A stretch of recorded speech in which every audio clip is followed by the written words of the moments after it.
Muy bien, continuando con la osteología del miembro torácico, vamos a hacer el estudio de la región anatómica que conocemos como antebrazo, que aquí estamos señalando en esta imagen, en este caso de un canino, en cuya base ósea encontramos dos huesos. Por un lado el radio y por el otro lado la ulna, o también conocido como cúbito, siendo el primer término ulna el actualmente aceptado por la terminología anatómica internacional y por lo tanto el término que preferentemente vamos a utilizar. Para poder entender la disposición de estos dos huesos en el antebrazo de los animales domésticos que vamos a estudiar, así como para hacer un correlato funcional, me parece interesante poder comparar con lo que sucede en la anatomía humana.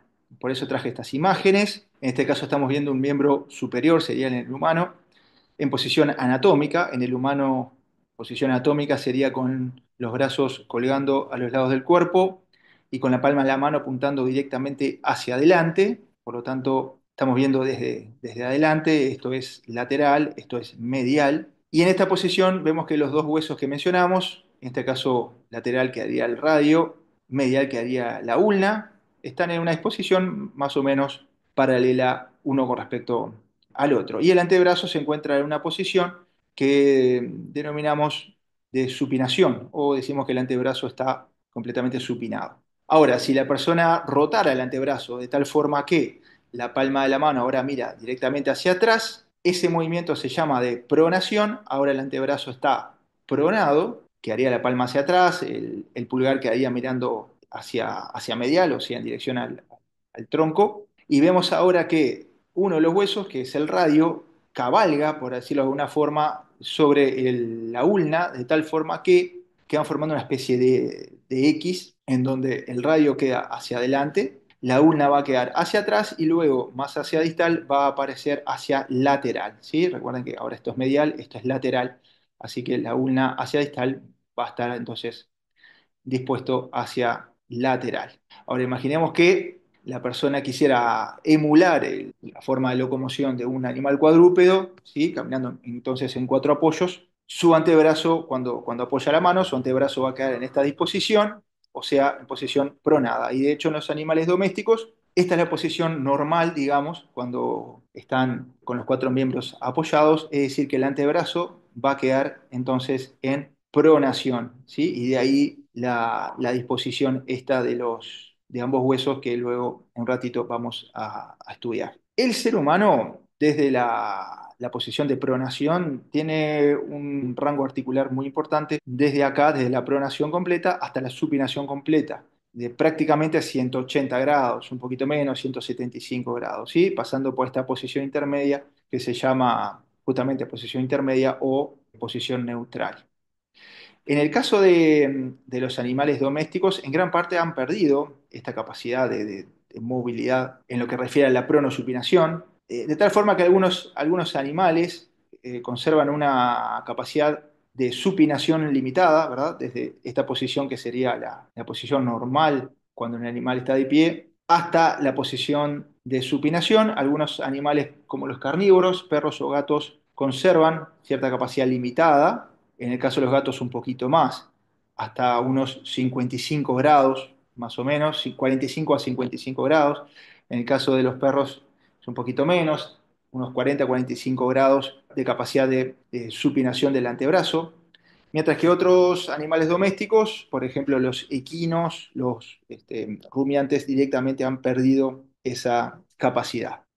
Simplemente a modo de curiosidad, bueno, este animal ya extinto, Thylacoleo carnifex, animal que vivió en Australia hasta hace unos 30.000 años aproximadamente, generaba cierta confusión entre los paleontólogos porque se sabía que era un gran depredador que podía cazar animales mucho más grandes que él, y sin embargo no se sabía cuál era su secreto, porque, por ejemplo, sus dientes no eran tan afilados como el de otros animales depredadores y demás, sus garras tampoco eran particularmente grandes o afiladas, y bueno, parece que su secreto residía en su gran capacidad de pronosupinación, más parecida a la de los primates que a otros animales, lo que le permitía manipular a su presa una vez que las lograba atrapar. Por otro lado, como dijimos, otros animales, en este caso actuales, como es el caso del equino, han perdido completamente su capacidad de supinación desde la posición de pronación, que sería la normal, vamos a decir, lo cual, por otro lado, le confiere una ventaja para la estabilidad del antebrazo y, en el caso del equino, para lograr carreras de elevada velocidad. O sea, que por un lado pierde movilidad, pero por otro lado su miembro torácico se adapta entonces a la carrera de velocidad. Bien, vamos a hacer ahora el estudio de estos dos huesos y, dado su vínculo estrecho, lo vamos a estudiar en conjunto. Acá estamos viendo en este caso un canino, pero luego lo vamos a ver también en otras especies y ver las diferencias y demás. Aquí tenemos entonces hacia craneal el radio y si lo rotamos, acá estamos viendo más desde el lateral, estamos viendo entonces la ulna, ¿sí? Que como dijimos, la ulna va a quedar hacia caudal, pero a medida que nos vayamos más hacia distal, vamos a ver que se dispone más hacia lateral. Entonces esto es lateral, esto es medial, esto por supuesto proximal, esto es distal. Así que estaríamos haciendo el estudio de radio y ulna izquierdos. Bien, vamos a comenzar con el radio. Es un hueso largo, por lo tanto describimos en él dos extremidades o epífisis, ¿sí? Proximal, distal y un cuerpo diáfisis que sería este aquí. Vamos a empezar aquí con la epífisis o extremidad proximal.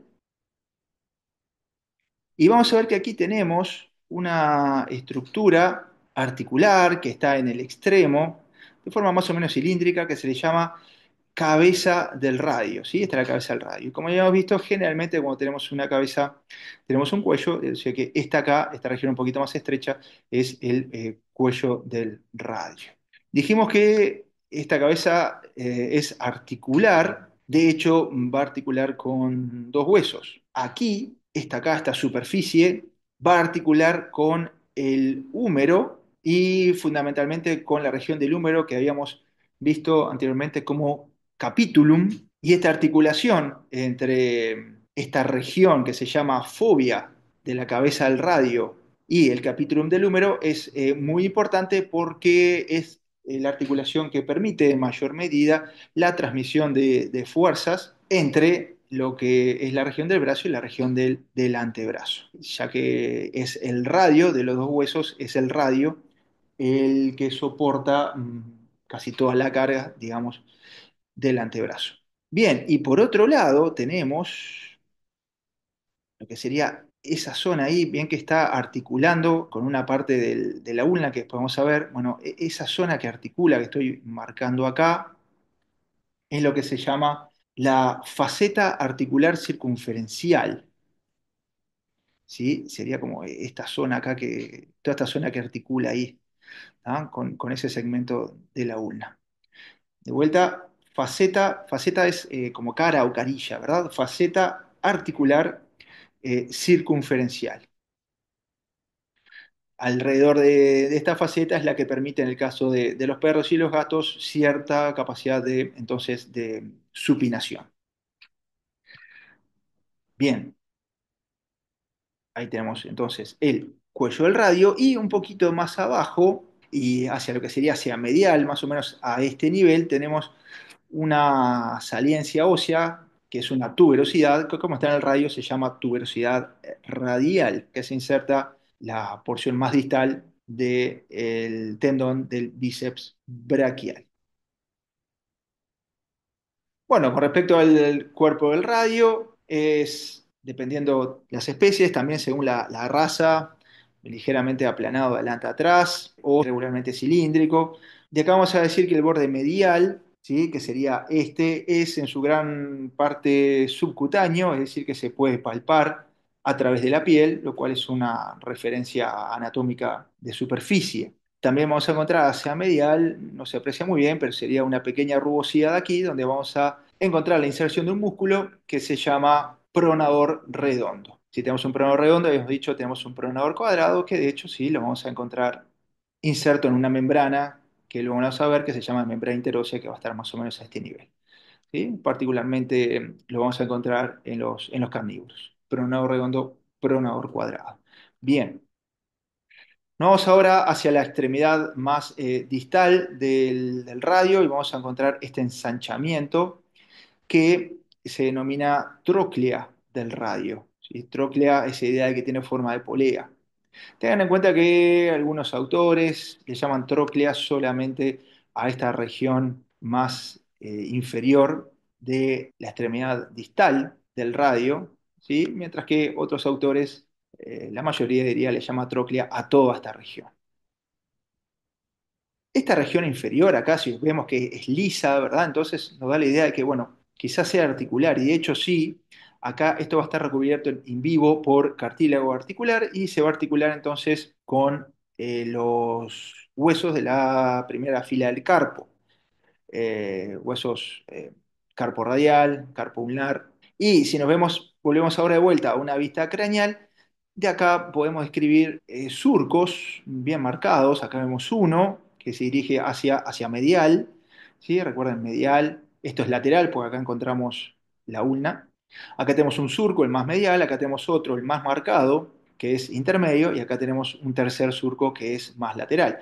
Bueno, pues estos surcos van a pasar tendones de músculos que son extensores del carpo y de los dedos. Recuerden desde ahora que los músculos cuyos tendones van a estar hacia craneal van a tender a extender lo que sería la muñeca y las articulaciones de los dedos, y los músculos cuyos tendones discurren hacia caudal van a tender a ser flexores. Específicamente, este surco acá, ven que es como oblicuo, aquí vamos a encontrar un músculo que se llama justamente extensor oblicuo del carpo. En el caso particular de los caninos, también se le llama músculo abductor largo del primer dedo. En este otro surco, que es el más marcado, vamos a encontrar el tendón del músculo extensor carpo radial, y en este otro surco más lateral vamos a encontrar el tendón del músculo extensor digital común. Bien, de esta extremidad distal del radio nos queda por describir esta saliencia ósea tipo punta. Ya habíamos visto que, bueno, este tipo de saliencias así tienen grandes chances de llamarse procesos. De hecho, esto es un proceso. A este proceso se lo denomina entonces estiloides del radio o proceso estiloides medial. Vamos ahora a la ulna. Aquí ya estamos viendo una vista lateral. También es un hueso largo, por supuesto.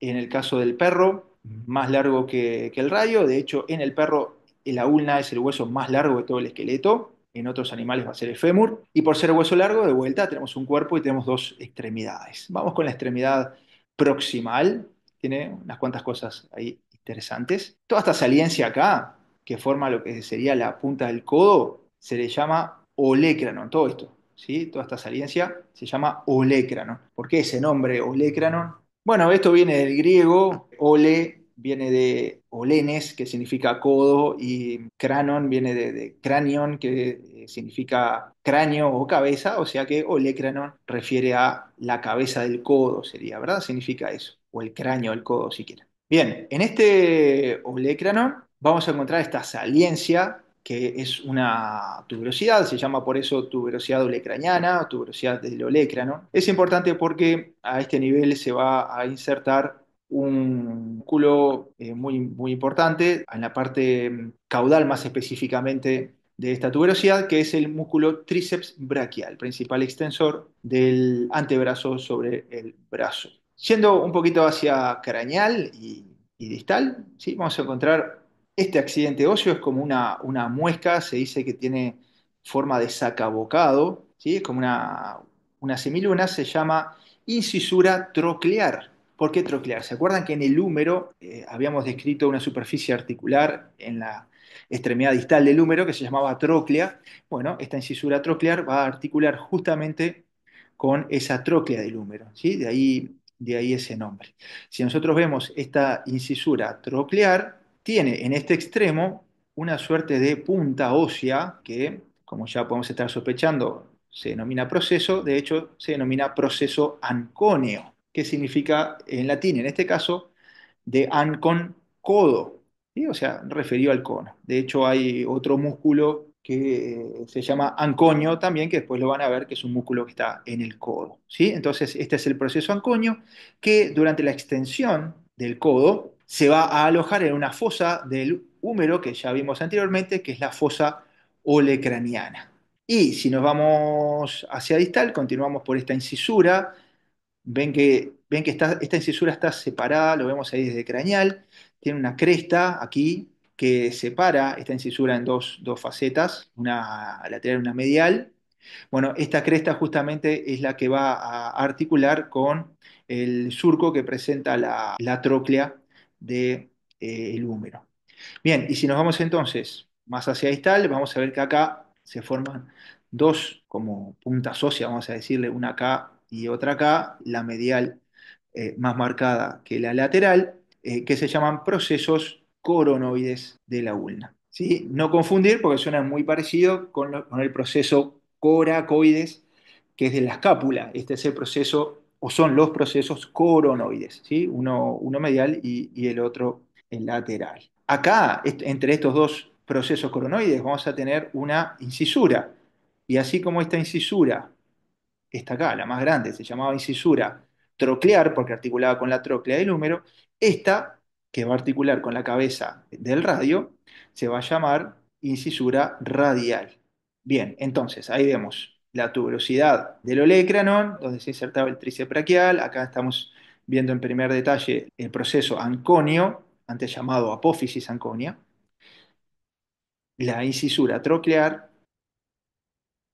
y procesos coronoides. Bien, vámonos ahora al cuerpo del cúbito. No vamos a decir mucho, simplemente que, como ya habíamos mencionado, va a estar separado, un poco más, un poco menos, según la especie, ahora vamos a ver, del cuerpo del radio por un espacio, acá lo vemos, en el caso de los caninos y felinos, esta separación está más marcada, que se llama justamente espacio interóseo, está entre los dos huesos. Y de hecho, si nosotros vemos, y con cierto detalle, tanto a nivel de el radio como a nivel de la ulna, vamos a hacer una cresta, esta acá sería esta acá, no sé si se llega a apreciar, más o menos esta acá sería, ¿sí? En donde se va a insertar entonces esta membrana, una membrana corta y bastante fuerte. Membrana interósea, entonces es la que une los dos huesos cerrando el espacio interóseo, insertándose justamente en las crestas interóseas, tanto del radio como de la ulna. Esa membrana interósea no solamente va a tener importancia mecánica como transmisora de fuerza, sino que también va a permitir la inserción de algunos músculos, por ejemplo, el pronador cuadrado. Bien, y ahora yendo a lo que es la epífisis distal de la ulna, vamos a ver que en este caso que estamos en un canino, lo vemos bien, una saliencia ósea como una punta ósea que le vamos a llamar proceso estiloides, pero de la ulna, porque recuerdan que había un proceso estiloides que está acá, que es del radio, ¿sí? Entonces, proceso estiloides de la ulna o proceso estiloides lateral y este proceso estiloides del radio o proceso estiloides medial. Muy bien, habiendo visto entonces las características más grandes de estos dos huesos, simplemente, bueno, mencionar un par de cositas más. Una es que a nivel del olecranon ya dijimos que se inserta el tríceps braquial, pero también se van a insertar varios otros músculos, por ejemplo, el extensor de la fascia antebraquial o el propio músculo anconio. Y yéndonos a la extremidad distal, aquí en estos procesos estiloides del radio y la ulna, aquí también se van a insertar, en este caso, ligamentos, ¿sí? Ligamentos colaterales de la articulación entre el carpo y el antebrazo, carpo antebraquial. Tengan en cuenta, si ustedes ya saben, como tenemos huesos largos que son asimétricos pares, tenemos que dar tres repeles óseos para poder ponerlos en posición y saber si son derecha o izquierda. ¿Sí? En el caso de que tuviéramos un preparado con los dos huesos, como en este caso, ya sabemos que la ulna se dirige hacia lateral, ¿sí? Entonces esto va a ser lateral. Sabemos que la tuberosidad del olecranon va a ir hacia caudal, ¿sí?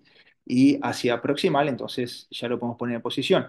Si tuviéramos solamente el radio, por ejemplo, sabemos que en la extremidad distal tenemos estos surcos, estos tres surcos que mencionamos, eso va hacia craneal, ¿sí? Sabemos que el proceso estiloides va hacia medial, ¿ah? Si nosotros nos venimos hacia caudal, acá vamos a encontrar una zona rugosa donde va a haber inserciones musculares y no vamos a encontrar surcos tan marcados. Y sabemos que esta extremidad más voluminosa va a ir hacia caudal, ¿ah? Mientras que la cabeza del radio va a ir hacia proximal.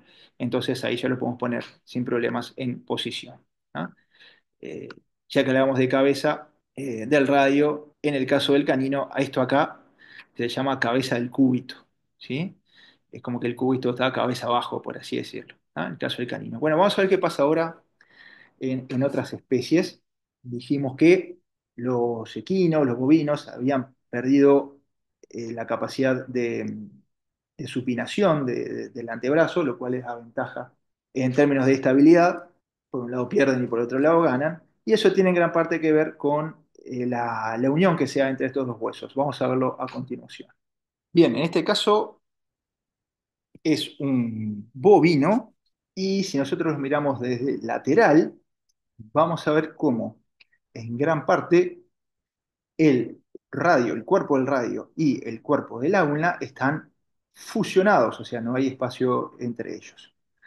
Vamos a encontrar, de hecho, solamente dos espacios, espacios interóseos, uno más proximal y uno más distal, que de hecho se los denomina así, espacio interóseo proximal y espacio interóseo distal, que en algunos casos puede estar subdividido como este, ¿no? Pero básicamente se escriben estos dos espacios.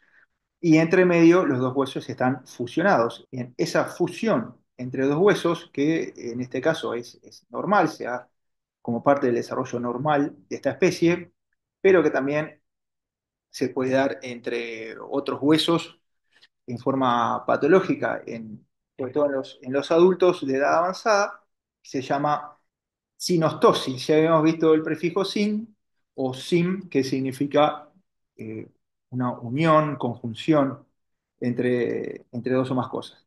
¿Sí? Por ejemplo, en la palabra sinfonía, que sería la unión de sonidos para crear música, o, por ejemplo, en la palabra simpatía, que sería la unión de emociones entre dos personas, por ejemplo. Sí, vean también que en este caso el cuerpo del radio es muy robusto, muy marcado, ¿sí? Después, bueno, encontramos básicamente los mismos elementos. Todo esto era el olecranon, esto acá bien marcado tuberosidad olecraniana, ¿sí? Ahí se ve dónde estaría inserto entonces el tendón del músculo tríceps braquial. Este sería el proceso anconio. Los procesos coronoides, ¿tá? Está aquí. Bien, y bueno, aquí tendríamos el proceso estiloideo radial o medial, y este sería el proceso ulnar o lateral. Vamos ahora a otra especie, nos vamos a el equino. Estamos ahora entonces en el equino, esta es una vista craneal. Si nosotros nos ponemos de costado, ¿sí? Es una vista lateral, vamos a ver que es bastante particular el hecho de que la ulna, mejor dicho, el cuerpo de la ulna, aproximadamente en la unión del tercio superior con el tercio medio del cuerpo del radio, se funde con dicho cuerpo. Se dice que el cuerpo de la ulna en el equino tiene forma de varilla, muy fina, y a este nivel ya directamente forma parte entonces del radio, desaparece por así decirlo. Por lo tanto, vamos a tener un solo espacio interóseo que va a ser este, y eso explica también la imposibilidad en esta especie de la supinación del antebrazo.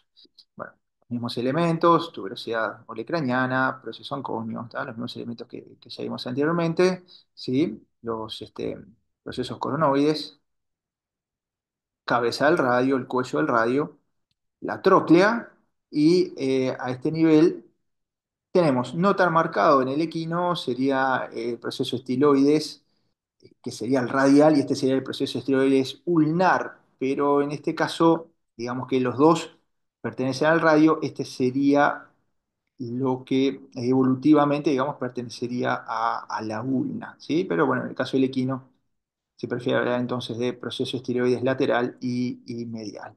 Para ponerlo en posición, nos puede ayudar saber que, bueno, la ulna entonces va a tender a quedar hacia el lateral. Así que bueno, en este caso particularmente, también pasa lo mismo en el bovino, digamos que prácticamente los dos huesos constituyen una sola unidad, mientras que en los carnívoros y pasa en el suino pasa algo también parecido, los dos huesos serían unidades de cierta forma independientes, muy vinculadas entre sí, pero dos huesos independientes, ¿tá? En este caso, sin embargo, hay una fusión completa. Bien, ahora para finalizar vamos a comparar entre las distintas especies y ver cómo podemos entonces diferenciar claramente una de otra. Muy bien, entonces aquí tenemos imágenes comparativas. En este caso de un bovino sería similar en pequeño rumiante, obviamente con diferencias de tamaño. En este caso un equino, un suino y en este caso un perro. Sería similar, con algunas diferencias, pero similar en el caso del felino. Algo que nos va a ayudar a identificar la especie es el grado de fusión, digamos, que tiene la ulna con el radio. En este caso está mostrando con las letras A y B. En el caso del bovino se escribían, o pequeño rumenante también, ovino, se escribían dos espacios interóseos con una fusión en el medio. Hay variantes, obviamente, pero bueno, este sería lo más habitual. En el caso del equino, ya, como dijimos, en la unión del tercio superior con los dos tercios inferiores de la diáfisis del radio, ya se da la fusión directa, completa, con el cuerpo de la ulna, lo que genera un solo espacio interóseo que está marcado ahí con uno. En el caso del suino y en el caso de los felinos, hay un espacio interóseo que ocupa toda la longitud entre el cuerpo del radio y el cuerpo de la ulna, siendo que en el suino ese espacio, si bien existe, es muy estrecho, ¿sí? Los dos huesos están casi pegados, vamos a decir, entre ellos, sin fusionarse, y en el caso de los caninos y felinos el espacio es más marcado, ¿sí? Claramente se pueden diferenciar ambos huesos. Bien, eso es una diferencia entonces importante. Vamos a ver alguna otra que nos va a ayudar a diferenciar. En este caso es el tamaño relativo de la diáfisis del radio con respecto a la diáfisis de la ulna. En el caso de los bovinos o rumiantes, el cuerpo del radio va a ser más importante, más robusto que el cuerpo de la ulna. En el caso del equino esto es todavía mucho más marcado. El cuerpo de la ulna, de hecho, es solamente una suerte de varilla bien fina, ¿sí? Y el cuerpo del radio es muy, muy robusto. En el caso del equino. En el caso del suino, se invierte, en el sentido que, bueno, el cuerpo de la ulna tiende a ser por lo menos la misma robustez o más grande, más grueso, más robusto que el cuerpo del radio. Y en el caso del perro o del gato, los dos cuerpos son más o menos del mismo grosor y los dos son finos y gráciles. Se dice que bueno, el radio, el cuerpo del radio puede ser un poquito más ancho, más grueso que la ulna, pero son similares, ¿sí? En ese sentido, y relativamente finos, gráciles. Y por último, otra diferencia que podemos encontrar, que es característica del canino, es esta incisura a nivel del olecranon, ¿sí? Esta especie de surco. Es un surco, una incisura tendinosa que entonces no la vamos a encontrar ni en el suino, ni en el equino, ni tampoco en los rumiantes. Si solamente tuviéramos este segmento de acá para arriba, y bueno, esto nos ayudaría entonces a identificar de qué especie se trata. Bien, eso sería entonces lo más grande de la base ósea del antebrazo y ya para finalizar la presentación de osteología del miembro torácico, vamos a ver entonces generalidades de la mano, osteología de la mano.